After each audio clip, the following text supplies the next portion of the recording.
Stop that, he snapped, his voice loud and cutting. I touched you only once. Just once. There is no way I'm responsible for that child. Ebuka crossed his arms, his face now cold and calculating. Ugie, listen to me. You are a beautiful girl, yes. But I can never marry you. You have no education, no family to speak of, and you're just a village girl. Do you think I can take you to the city and present you as my wife? My friends would laugh me to scorn.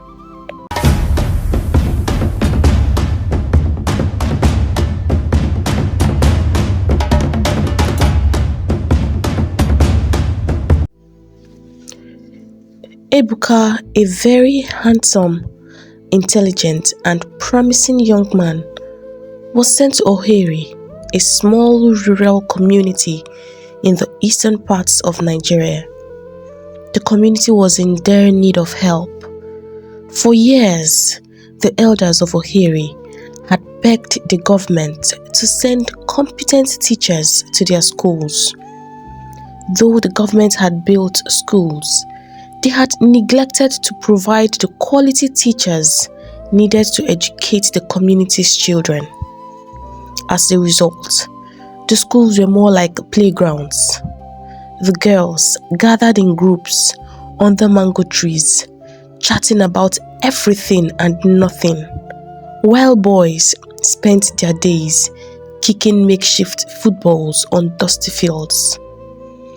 The few teachers available often treated their jobs as a formality, barely making an effort to teach. The elders, desperate to see their children thrive, petitioned relentlessly for years, but their voices were ignored. Then, like a sudden ray of light piercing through dark clouds, the government finally responded. They sent 10 young, capable teachers to Ohere. Among these teachers was Ebuka Obi, whose reputation as a gifted educator preceded him. Ebuka was a remarkably handsome and intelligent young man. He had the kind of presence that demanded attention. His sharp jawline, bright eyes, and confident smile could light up any room. His brilliance in mathematics and physics was equally captivating. His mind worked like a well-oiled machine, breaking down even the most complex problems into simple, understandable steps. Yet, beneath his almost perfect exterior lay a flaw, an Achilles heel that often got him into trouble. Ebuka was hopelessly and helplessly drawn to women, and women in turn were drawn to him. Ebuka's arrival in Ohere stirred a wave of excitement. Even on his first day, heads turned wherever he went. Women whispered among themselves, their laughter carrying the air of curiosity and mischief. Even the men, though initially wary of him, could not help but admire his confidence. His introduction at the local school only solidified his reputation. Students who had once dreaded mathematics and physics were now eager to attend classes. Ebuka had a way of making the most boring equations come alive. He used stories, humor, and practical examples that resonated with the rural lifestyle, drawing the children into his world of numbers. Yet, even as he transformed the classroom, Ebuka could not ignore the beautiful women of Ohere, and the village had them in abundance. It was not long before his charm began to weave its spell. The maidens who had lived all their lives in this small rural community were enchanted by the tall, handsome, and educated man from the city. He became the centerpiece of their fantasies and gossip. His name echoed through the village square, the market, and the streams where they fetched water. They all tried to catch his eyes, dressed in their best wrappers, their laughter louder whenever he walked past. Iuka basked in their attention. It reminded him of the life he had left behind in the city, where women practically fought over him. Mothers were not helping matters. Eager to secure a promising future for their daughters, they practically idolized Iuka, convinced that he was the perfect suitor who could elevate their family status. What's not to like, they would say, adjusting their wrappers as they discussed him during their evening gatherings. He's intelligent, handsome, and from the city. Imagine what it would mean to have him as a son-in-law. These women went to great lengths to make their daughters stand out. They prepared their most delicious meals: bitter leaf soup with pounded yam, pepper soup with fresh fish, jollof rice spiced to perfection, and sent them off to teacher Iuka. The maidens, dressed in their finest wrappers and carefully oiled skin, carried these offerings with shy smiles and fluttering lashes. It was as though they were presenting both the food and themselves to him, wrapped up like precious gifts. Iuka, ever the opportunist, welcomed the attention with open arms. Sometimes 2 or more maidens would arrive at his modest teacher's quarters at the same time, and what should have been an awkward encounter often turned into heated arguments, and sometimes would lead to a fight, just like the good old days.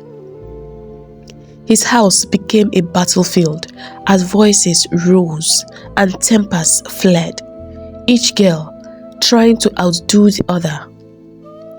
Iuka, however, had mastered the art of handling such situations. He would calm them with his smooth words, expertly assuring each one that she had a special place in his heart. By the end of their visit, they would leave flustered but satisfied, convinced that they alone had his affection. In less than a month, teacher Iuka's charm had conquered half the eligible maidens in Ohere. His house, once a quiet retreat, now bore the air of a secret lover's heaven. However, his escapades did not go unnoticed. The men of the village, watching their sisters, daughters, and even fiancés grow distant and distracted, grew resentful. The elders, too, began to hear murmurs of unrest. One evening, a council of elders summoned Iuka to the village square. The sun was setting, casting long shadows on the dusty grounds as the villagers gathered to watch the confrontation. The oldest, Pa Nnadi, cleared his throat, his voice grave but firm. "Teacher Iuka," he began, "we have called you here because there is a matter troubling us deeply. Your arrival has brought great improvement to the education of our children, and for that we are grateful. But we cannot ignore the chaos that has followed among our daughters. Your name is often on their lips, day and night, and many of them who once lived as sisters now fight like enemies. Tell us, what is going on?" All eyes were on Iuka as he stood before the elders. But With his easy confidence and honeyed tongue, Ibuka knew how to turn any situation to his advantage. Flashing his trademark smile, he replied in flawless English that made the elders sit a little straighter, nodding at his eloquence. "Great elders of Ohere," he began, his tone respectful and measured. "I understand your concerns, and I assure you, it's not as it seems. These young women are simply acting their age. For many of them, I am the first young man they have met who is different from the ones they have grown up with. But I have everything under control. With time, they will settle down and focus on their futures, just as I am focused on my duty to mold these children into great leaders of tomorrow." His words were like magic. The elders, who had expected excuses or denial, instead found themselves nodding in agreement. They clapped their hands and even praised his dedication. "Ah, Teacher Ibuka, what a fine young man," they exclaimed. But Ibuka's smooth words were just a cover. The confrontation did not change him. It only made him more careful. From then on, he conducted his affairs under the cover of darkness. When the village settled into its nightly quiet and the oil lamps in the homes flickered out, Ibuka's house came alive. He would sneak in the maidens one by one each day, ensuring no prying eyes caught them. Each night, a different girl graced his bed, and his appetite showed no signs of slowing. This pattern continued for months, and whispers started growing louder again, but no one could prove anything. Ibuka remained untouchable, his charm shielding him from serious scrutiny. That is, until one day. He had just finished his day at the school and was strolling leisurely towards his home, his mind drifting between the lessons and the quiet charm of the village life. The sun hung low in the sky, casting a golden hue over Ohere. Suddenly, a maiden walked past him. A maiden so breathtakingly beautiful that Ibuka felt his world come to a halt. She had a graceful presence, her caramel-toned skin glowing in the evening light, and her large, soulful eyes seemed to hold secrets only the gods could decipher. She greeted him politely, her voice soft yet firm, and continued on her way without pausing. For the first time in a long while, Ibuka found himself completely starstruck. His usual smoothness faltered. Who was she? Why hadn't he seen her before? Quickly regaining his composure, he decided he could not let her disappear. Ibuka, known for his relentless pursuit of women, dashed after her, determined to introduce himself and uncover who she truly was. When he finally caught up with her, she stopped, turning to face him with a calmness that disarmed him. Her gaze was steady, her expression unreadable. Before he could launch into his signature charm, she spoke, her tone polite but laced with an unmistakable firmness. "I know who you are, Teacher Ibuka," she said. "In fact, everyone in this village knows who you are. I also know what you want, to add me to the long list of maidens warming your bed. But I am not one of them, and I will never be. Her words hit Ibuka like a cold slap. No maiden had ever spoken to him so directly, let alone dismissed him so effortlessly. Yet, instead of discouraging him, her defiance only added fuel to his determination. "Please," he begged, his voice unusually earnest. "At least, tell me your name.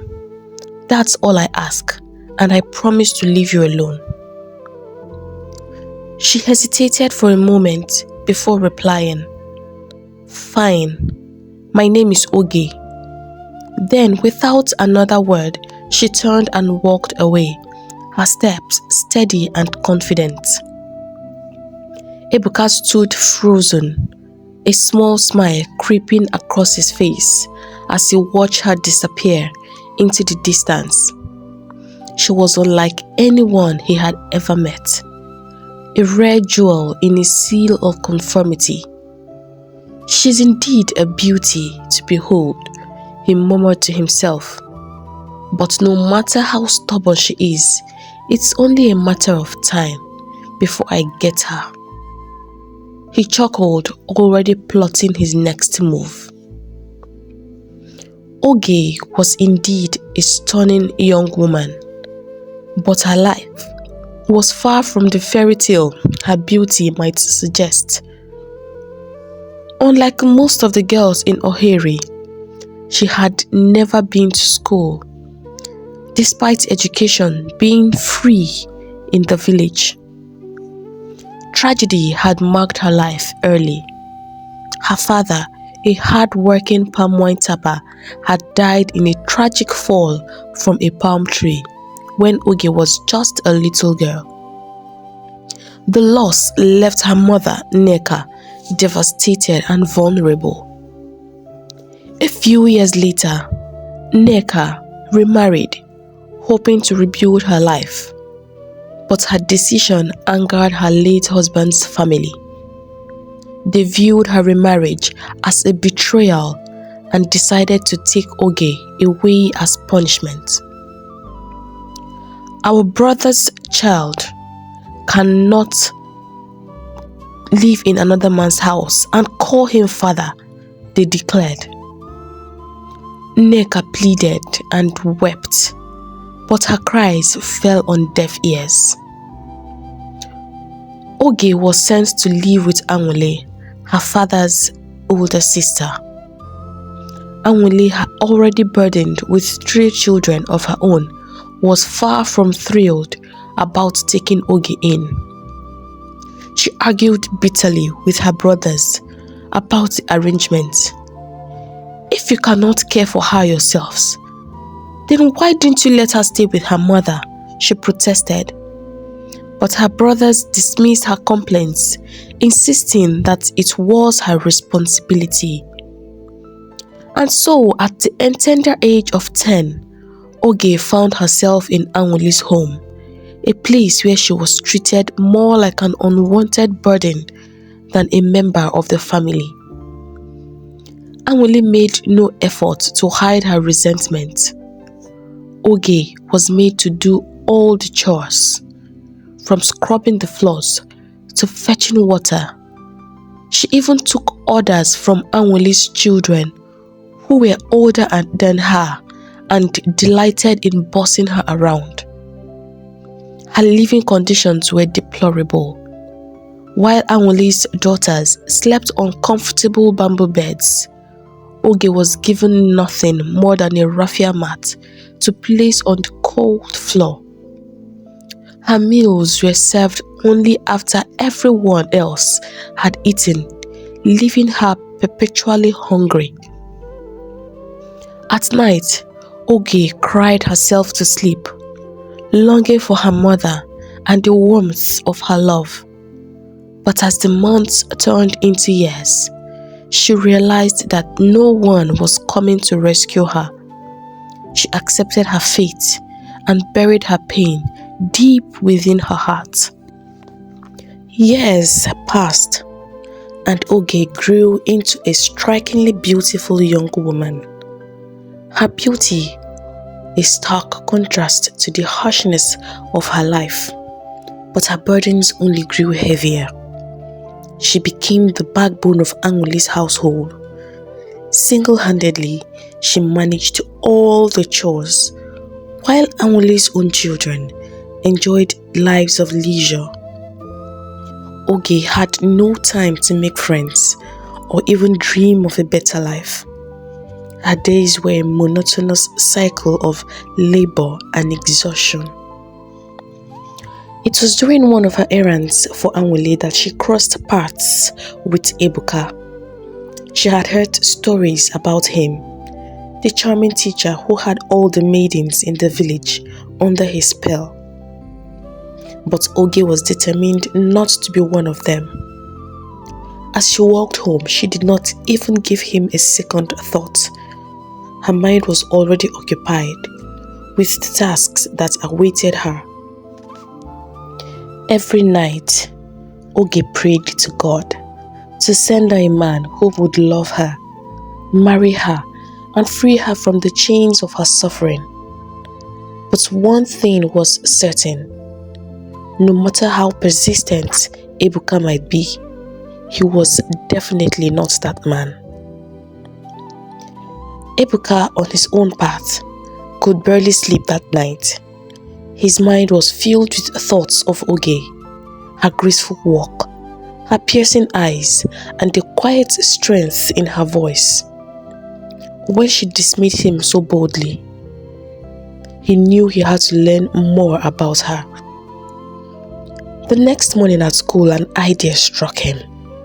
He called Adure, one of the junior students, known for her endless chatter and unmatched knack for knowing everything about everyone in the village.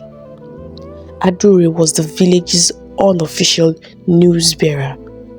If something happened, she was sure to know. "Teacher, you called me?" Adure asked, her curious eyes sparkling with excitement.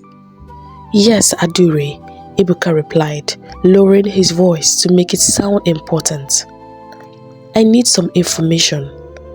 Do you know a girl called Ugie in this village?" Adure's face lit up with recognition almost instantly. "Ah, teacher, I know her. Who in this village doesn't know Ugie? The one who stays with Angole? That girl has suffered though. She has suffered so much. In fact, her story is like a whole chapter in a novel." Before Iuka could interrupt, Adure launched into a detailed narration. She told him about Ugie's father's tragic death, her mother's remarriage, and how her uncles had heartlessly taken her away to live with her aunt, Angole. Adure even painted vivid pictures of the hardships Ugie faced daily. Iuka listened intently, his admiration for Ugie growing with each word. Despite all she had endured, she carried herself with a quiet dignity that set her apart. By the time Adure was done, he felt as though he had known Ugie his entire life. From that day, Iuka made it a point to pass by Angole's house on his way home. He would loiter near the bushes, hoping to catch a glimpse of Ugie. The days passed, and one day, his patience finally paid off. Ugie had just stepped out of the compound with her pot balanced gracefully on her head, heading towards the stream. Ibuka's heart leapt. Seizing the moment, he followed her at a distance, carefully stopping on soft ground to avoid making noise. When Ugie finally noticed him, she stopped abruptly and turned around. "You again?" she asked, her tone a mixture of surprise and irritation. "What are you doing here?" Ibuka, flashing his trademark charming smile, replied, "I could not stop thinking about you, Ugie. I had to see you again." Ugie raised an eyebrow, crossed her arm. "Let me guess. You think you can sweet-talk me like the others I told you I'm not one of those girls. Her words stung, but Ebuka remained undeterred. He dropped the smile, his face turning serious. You are right, he said softly. Everything you've heard about me is true. I've been reckless and selfish, but meeting you, it's like something shifted inside me. You've made me want to be a better man, Ugie. I've never met anyone like you, so beautiful, so strong. You deserve more than this life, more than me even, but I want to try. For a moment, Ogie's resolve faltered. His words were different, more genuine than anything she had heard before. But she quickly gathered herself. Words are easy to say, Ebuka. If you truly want to change, I'll believe it when I see it. Until then, don't think I'll fall for your tricks. Ebuka smiled again, this time with a hint of respect. Fair enough, he said, but at least allow me to carry your pot. Ugie rolled her eyes but handed him the pot. Fine, but don't think this means anything, she said, though a small smile played on her lips. The walk to the stream was unexpectedly pleasant. They talked about everything and nothing, and Ugie found herself laughing at Ebuka's witty remarks. For the first time in like forever, she felt a lightness in her heart. By the time they returned to Anwuli's compound, Ebuka felt like he had won a small victory. The maidens in the village, however, were far from pleased. They watched in shock and disbelief as Ebuka walked openly with Ugie, laughing and chatting like old friends. In the next few days, one by one, they confronted him. Ebuka, what's this we are hearing about you and that's Ugie? One of them asked, her voice dripping with disdain. Ebuka did not flinch. Yes, I'm in love with Ugie, he declared boldly. And as for the rest of you, it's over. Focus on your studies instead of on me. His words sent waves of anger and humiliation through the maidens, but none of them dared to cause a scene. They also had secrets of their own to protect, secrets that could ruin them if Ebuka chose to spill them or if any other person in the village came to know about them. Still, they whispered among themselves, certain that Ebuka's interest in Ugie would not last. A man like him can never be satisfied with one woman, one of them sneered. But Ebuka did not care what anyone thought. For the first time in his life, a woman had changed him, and he was willing to do whatever it took to prove himself to Ugie.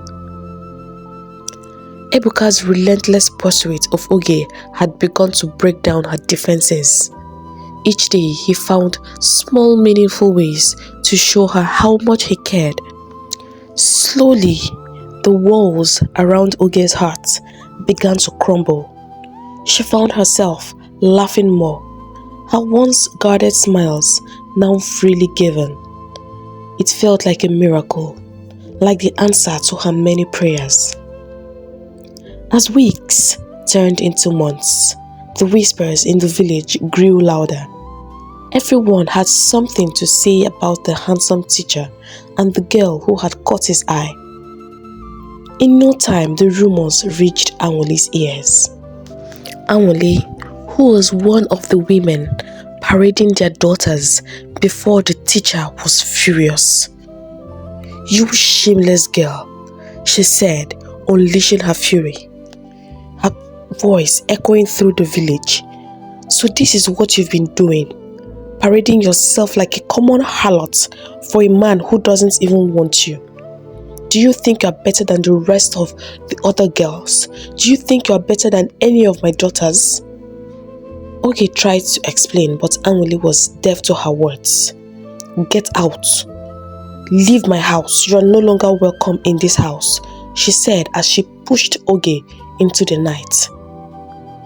Ugie was shocked and humiliated. She stumbled outside and wandered the village aimlessly, tears streaming down her face. With nowhere else to go, she found herself standing in front of Ebuka's house, her heart heavy with despair. When Ebuka opened the door and saw her tear-streaked face, his surprise quickly turned to concern. "Ugie, what happened?" he asked, guiding her inside. Through her sobs, Ugie recounted the events of the evening. As she spoke, Ebuka's expression softened and he reached out to hold her hands. "You see, Ugie," he said gently, "this is why I've been telling you to let me take care of you. Let me be your man. Come with me to the city. I can give you a better life away from all this suffering. I want you to be my wife and the mother of my children. Just say yes, Ugie. Let me take you away from all this pain." Ugie felt a wave of relief wash over her. Through her tears, she managed a smile. "God has heard my cries," she thought. "He has answered my prayers," she said to herself in her mind. There in Ebuka's dimly lit room, she whispered, "Yes, I'll be your wife." What happened next unfolded like a dream, too fast for her to fully process. One moment they were holding hands, and the next Ugie found herself in Ebuka's arms, his promises of love ringing in her ears. The night ended with Ugie lying in his bed, her innocence lost to the man she believed would be her husband. But while Ugie drifted into sleep with a mix of relief and hope, Ebuka stared at the ceiling, a triumphant smirk playing on his lips. To him, it had never really been about love. It was a game, a challenge to prove once again that no girl in the village, no matter how hard she played, could resist him. Before the first cock crowed, Ugie slipped out of Ebuka's house and made her way back to Anwuli's compound. She sat under the old mango tree, hugging her knees to her chest. The cool morning breeze did little to calm the storm in her heart. As she waited for dawn, her thoughts raced. She replayed the events of the night before, a mixture of joy and guilt tugging at her. She had always promised herself she would remain pure until her wedding night, unlike the other maidens who gossiped and giggled about their secret affairs. But then she reasoned, Ebuka is going to marry me. What difference does it make? I'm already his. Her heart clung to this belief, unaware of the storm brewing ahead. In the days that followed, Ugie and Ebuka continued to meet in secret. Ebuka insisted on keeping their relationship low-key, explaining that it was for her own protection. Your aunt may make life unbearable for you if she found out, he said with a charming smile. Ugie, believing in his intentions, agreed. She held on to his promise that he would soon come to her family and officially ask for her hand in marriage. At first, their secret meetings brought her joy. The woods became their little sanctuary, a place where they could dream of a future together without fear of judgment. But as the days turned into weeks, Ugie began to notice subtle changes in Ebuka's behavior. He no longer showed up at their meeting spot as often as before, And when he did, he always seemed distracted, constantly glancing at his watch or cutting their time short with one excuse or another. It's just work, she told herself. She understood how exhausting his job must be, standing before a classroom all day, solving equations and answering endless questions. But deep down, a small voice whispered that something was wrong. Just like the maidens predicted, Iuka could not be satisfied by one woman. He had come back to his promiscuous ways, and Ugie had no idea that something like this was going on. Soon, the village buzzed with gossip once more. The maidens, still bitter from Iuka's rejection, began spreading rumors. Did you hear? The handsome teacher is back to his old ways. One would say, her voice dripping with spite. Poor Ugie. She thought she could tame him. What a fool. Even Anwali's daughters joined in the ridicule, their laughter loud and cruel. Ugie tried to ignore them, but their words cut deep. One evening, unable to bear the shame any longer, Ugie decided to confront Iuka. She waited for him at their usual spot, her heart pounding as the sun dipped below the horizon. When he finally arrived, his carefree smile only fueled her frustration. Iuka, she began, her voice trembling. What is going on? People are talking again. They say you've gone back to your old ways. Is it true? Iuka sighed and ran a hand through his hair, avoiding her gaze. Ugie, you know how people in this village like to talk. Don't let them get to you. But Ugie wasn't convinced. This isn't about gossip, she pressed. You've been distant. You don't come to see me like you used to. What's happening to us? Iuka's playful demeanor faded, replaced by a cold indifference that sent a chill down Ugie's spine. Ugie, he said flatly, I like you, but you need to understand something. I can't be with just one woman for the rest of my life. That's not who I am.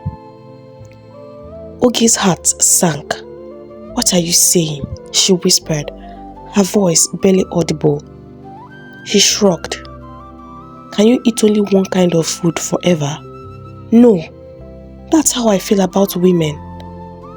You're a nice girl, but you need to understand that I need to be free to enjoy my life with the others too.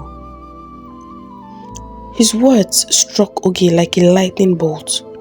She stared at him, her mind racing to comprehend what she had just heard. You promised me, she cried, tears streaming down her face. You said you wanted to be with me, to take care of me, to make me your wife. Iuka looked away, his tone dismissive.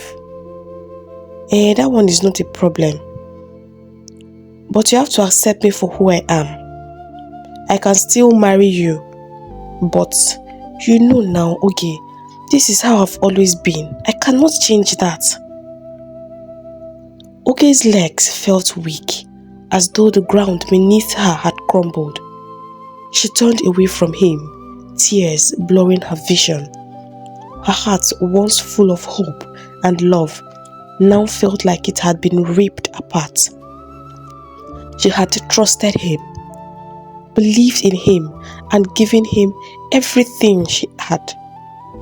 And now she felt used, discarded like a broken doll. As she made her way home, her head hung low.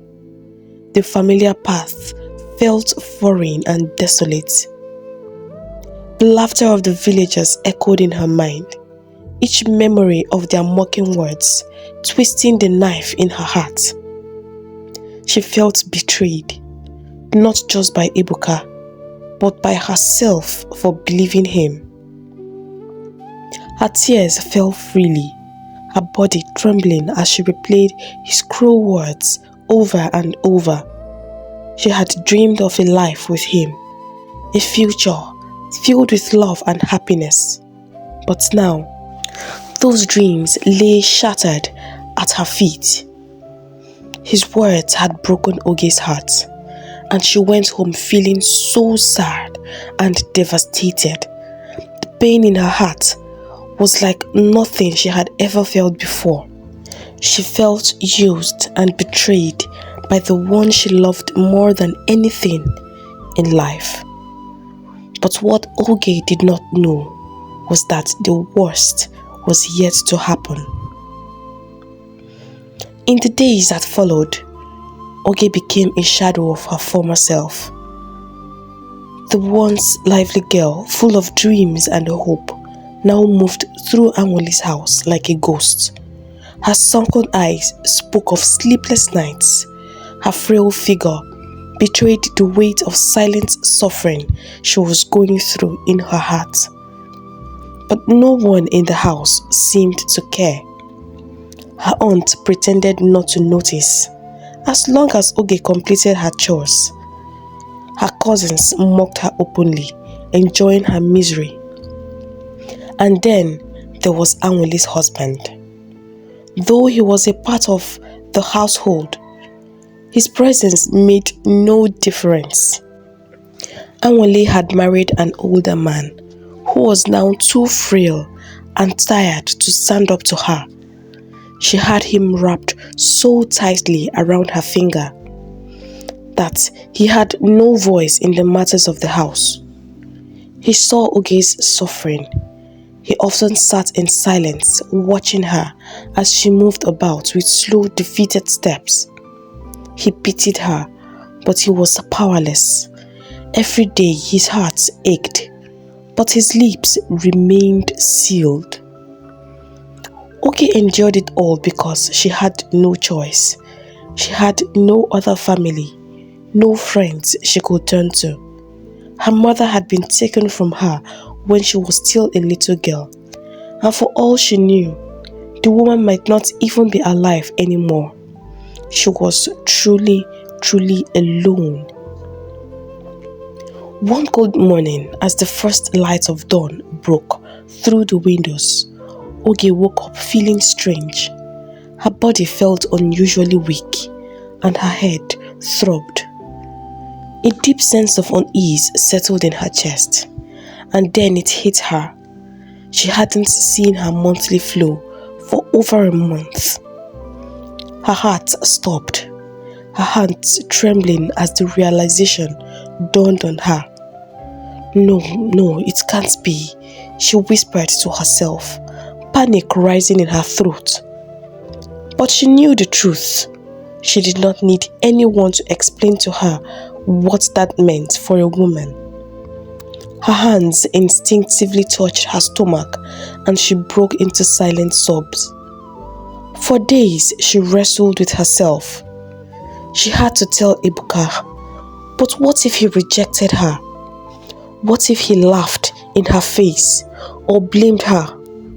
Still, she held on to one fragile hope. This child could be the reason he would change. She thought to herself, maybe this was what it would take for him to become a better man. Maybe he would finally see how much she loved him and do the right thing. After much hesitation, Ugie went to meet Ibuka, but his response was far from what she had expected to hear. Ibuka, my child, she said calmly. The words hung heavy in the air at first. He just stared at her as though he hadn't heard her correctly. Then his expression twisted into one of anger. What nonsense are you saying, Ugie? How can you even think of saying such a thing to me? It's true, she pleaded. You know it's true. Stop that. he snapped, his voice loud and cutting. I touched you only once. Just once. There is no way I'm responsible for that child. Do you think I'm stupid? You've probably been moving around with other men, and now you're trying to pin this on me because of who I am? His accusation struck her like a slap. Ibuka, how can you say such a thing? Her voice trembled with tears. You were the first man and the only man I've ever been with. You know that. Ibuka crossed his arms, his face now cold and calculating. Ugie, listen to me. You are a beautiful girl, yes, but I can never marry you. You have no education, no family to speak of, and you're just a village girl. Do you think I can take you to the city and present you as my wife? My friends would laugh me to scorn. Ugie's knees buckled, and she dropped to the ground weeping. But you promised, she whispered. You promised to love me. You promised to marry me. You took my innocence. Ibuka turned back on her. That's your problem, not mine. After all, I did not force you, he said coldly.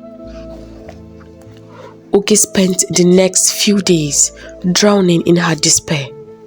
She barely ate, barely spoke, but she did not have to say anything.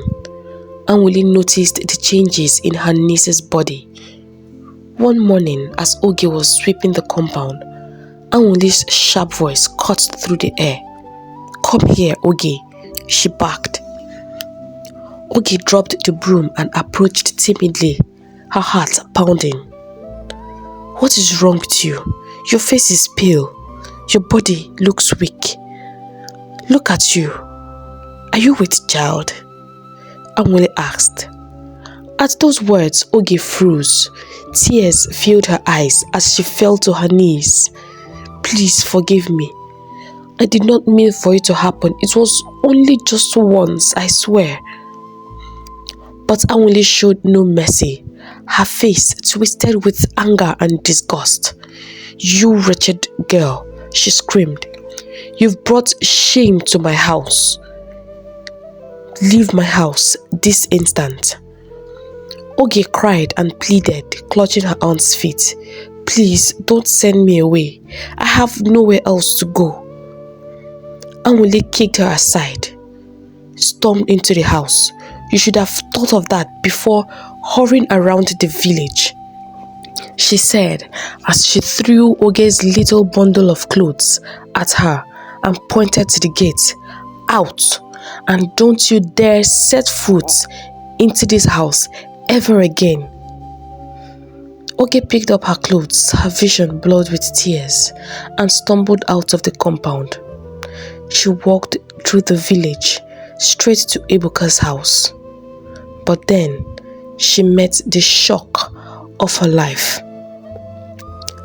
Whispers started circulating round the village immediately.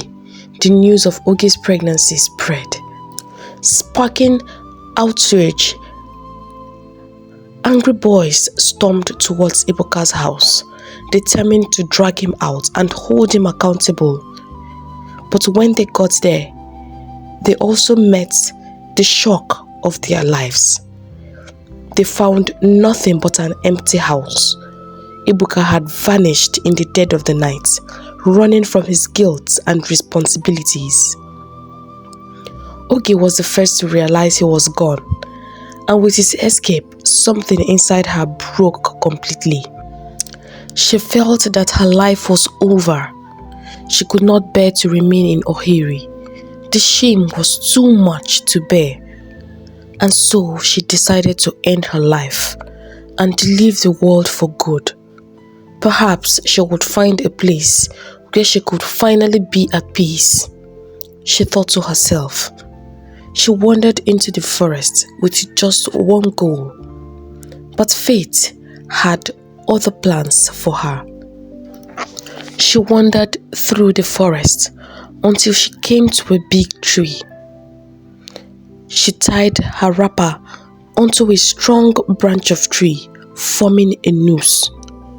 Her hands shook, her breath shallow as she placed the noose round her neck, ready to end it all. But then, the sharp crack of a gunshot pierced the silence. Ugie froze, her heart pounding in terror. She turned to run, but a deep, calm voice stopped her. "Don't run," the voice said firmly.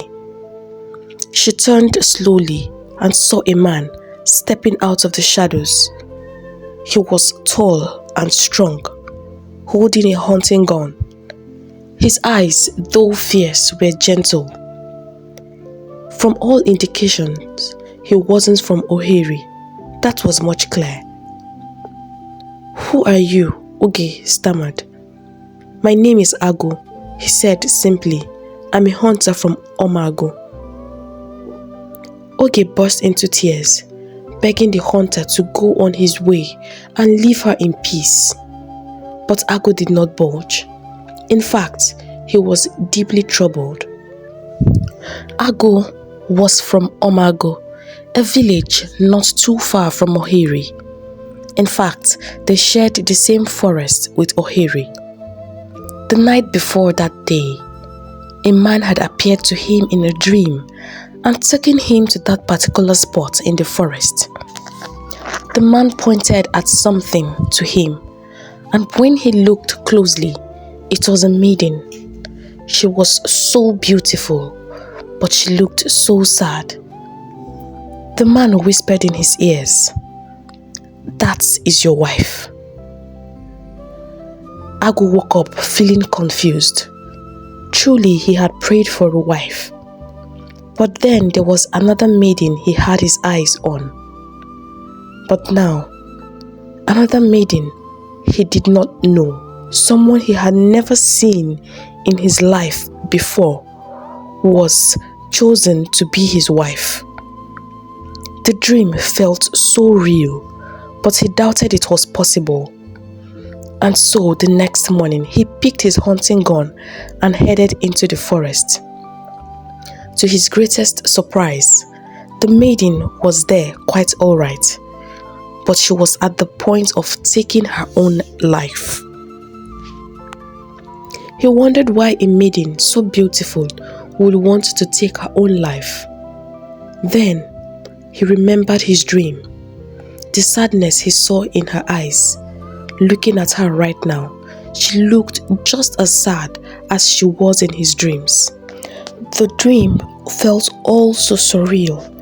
Everything was strange. He had never experienced something like this before. However, the only problem he had at this point was how to convince this maiden that she was destined to be his wife without sounding mad. But first, he needed to know why she wanted to take her life. He moved closer to her, his face softening, urging her to calm down. "I saw you in my dreams last night, and I am here to help you. Believe me." Ugie was stunned. "You saw me in your dreams?" Ago nodded and told her about the old man who had appeared to him, leading him to this very spot. He left out the parts about her being destined to be his wife, fearing it might overwhelm her. Ugie burst into fresh tears, but she assured him that she was not worth saving and he would be better off if he went his way. Ago smiled, but he was not moved. Come to think of it, if you were so serious about taking your life, then why did you run when you heard the gunshot? This is to make you understand that you truly do not want to die. Nobody is beyond redemption. He looked at her more closely. "What is your name?" he asked. "My name is Ugie," she replied calmly. "Ugie Chukwu," he said softly. "Your name means God's time. And trust me, His timing is always perfect, and he led me to you just at the right time. Now tell me, why do you want to do this? A fresh wave of tears came unchecked as she recounted her story to Ago. Ago was moved with pity for her, but something else troubled him. Of all the young, beautiful, untouched maidens in his village, the one destined to be his wife was a pregnant, abandoned maiden from another village. He started to draw back, but a force stronger than him kept pulling him back. He got up from where they sat under the tree and held out his hands to her, pulling her up. "Come with me," he said simply, and she did. They walked in silence, each fighting the battle raging inside their hearts. When they arrived at his home, Ugie was surprised. It was not the hunter's hut she had expected, but a modest brick house, neat and welcoming. Ago gave her food and a place to rest. She hadn't felt this cared for in months. That night, as she slept, Ago sat by the fire, deep in thought. How would he explain this to people? How could he marry a woman carrying another man's child? His worries overwhelmed him until he fell asleep. In his dream, the old man appeared again. This time, Ago poured out his frustrations, but the man only smiled and said, "The best blessings, the most beautiful things often comes from places you least expect." After saying that, the man vanished. When Ago woke up, his heart was lighter. He decided to embrace the path fate had placed before him. He vowed to protect Ugie and her child as if they were his own. Ago treated Ugie with kindness and care. He supported her throughout her pregnancy, ensuring she never lacked anything. In Omago, everyone believed the child was his, and they treated Ugie with respect. Slowly, Ugie began to heal. She smiled more often, and her beauty, both inside and out, shone brighter. As the days passed, Ago started developing strong feelings for Ugie. The girl was beautiful outside, but even more beautiful on the inside. They spent their days together, and when he was away on his very many hunting expeditions, he could not stop thinking about her. Ugie too started falling for him, but then she was afraid of trusting a man ever again, and she did not want to get her hopes high. The man was probably just being nice. No man would truly want to be with a woman who was carrying another man's child. But as the days rolled into months, it became clear to her that something was growing between them. She became worried and decided to have a talk with Ago one evening. "Ago," she began, "I don't want to sound ungrateful. I appreciate all that you have done for me and how much you have been there for me these past months. But I need to know, why are you doing all this for me? You don't even know me before." Ago smiled, taking her hands. "I helped you because I saw that you were in need of it. I was there on that day for a reason, Ugie. And over these months we have spent together, I have come to know who you truly are, and I have known the pain that you have endured." He looked into her eyes, his eyes filled with emotions. "You want to know what I want from you? I want you to give me the chance to take your pain away. I want you to be my wife. And I want to be the father of that child in your womb. Ugie could not believe her ears. Her eyes filled with tears. How is it possible? You're willing to marry a maiden heavy with another man's child. Why? She asked, her confusion evident. But Ago only smiled. A wise man once said to me, the most beautiful things are often found in unexpected places. Ugie smiled through her tears, wondering how lucky she had gotten. Ago did not realize how much he loved her until the day she went into labor.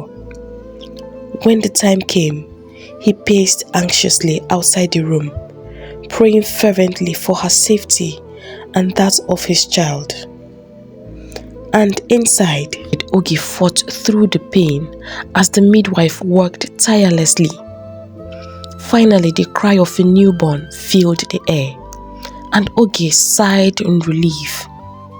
She turned to thank the midwife, but her words caught in her throat.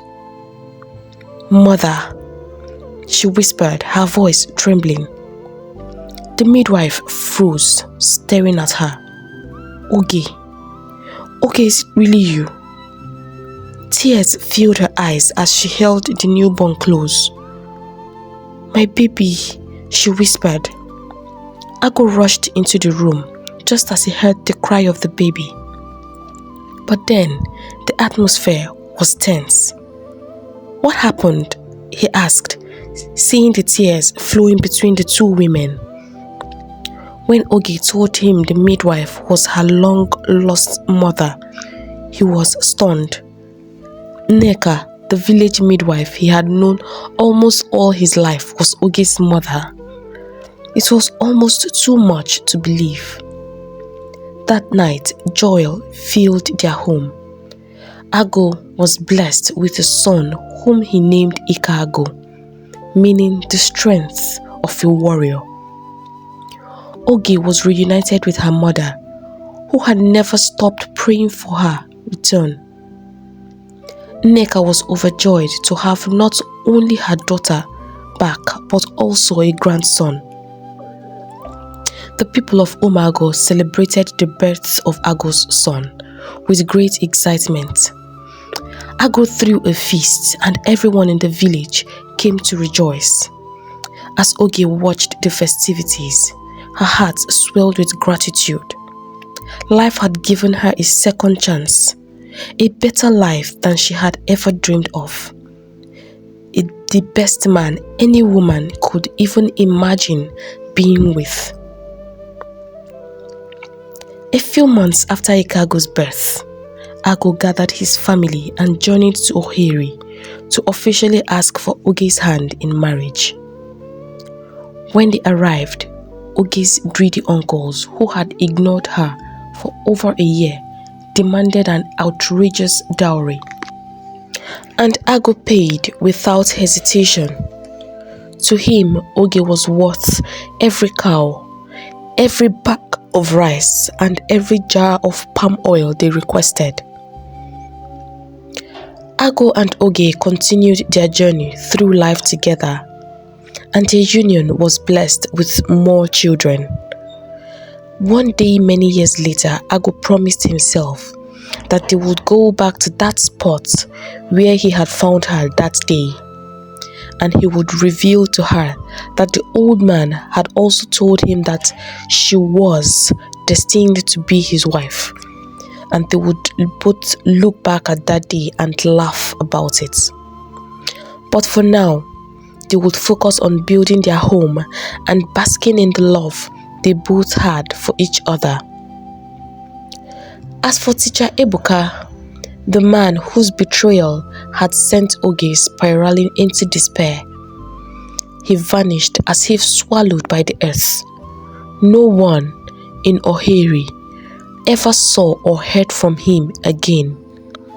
Even I, the teller of this tale, do not know what became of him. But one thing is certain: the universe has a way of balancing its scales. No good deed goes unrewarded, and no evil deed escapes justice. Whether through time, circumstance, or the unseen hand of karma, Teacher Ibuka would one day face the consequences of his selfishness. And when that day came, he would regret every act of betrayal, every moment of greed, and every tear he had caused. Hey lovers, thank you for listening to this story. If you are new here, welcome to our community. I hope you enjoyed listening to this story as much as I enjoyed creating it. If you have not done so already, please hit the subscribe button. And to support the growth of our community, give this video a big thumbs up. If you know someone who would enjoy a story like this, do not hesitate to share. Don't forget to leave a comment below. Remember, like, share, drop a comment and subscribe. I'll take my leave now, but I hope to see you in my next video. Bye.